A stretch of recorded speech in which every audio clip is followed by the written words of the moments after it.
Greetings and welcome to our weekly devotionals. Today we're wrapping up our look at a short passage in Paul's letter to the Philippians.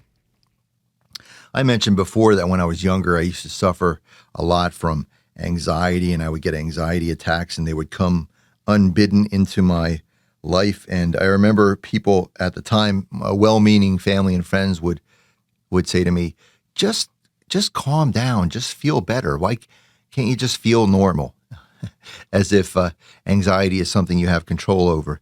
And of course, everyone deals with anxiety and depression and those kinds of things in different ways, and there's no easy answer for getting over them. And I don't mean to suggest that my experience will work for everyone, but what sort of helped me at the time was just understanding that although I couldn't really control feeling anxiety, I could sort of control how much power I gave it in my life. And I realized that anxiety didn't change the person that I was, and I could still choose to respond in different ways to it.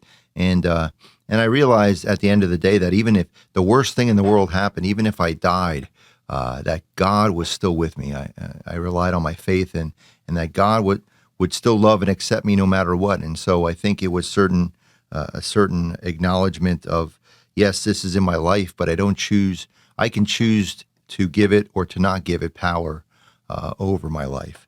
And I mentioned this experience in my life because of translation in this passage.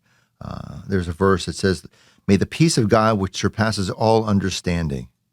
And that's a sort of a famous, well-known passage in this letter. But a more accurate translation of the peace of God is having power over, and that God has power over human reason, human understanding, human wisdom. And this is important, I think, because in our world, it would appear that the powers that be, powers of violence and oppression, have control, have power over the world, and human reason and common sense and wisdom would dictate that to be so. But as people of faith, we are called to acknowledge that even though it may appear otherwise, that God has ultimate control and power over the world.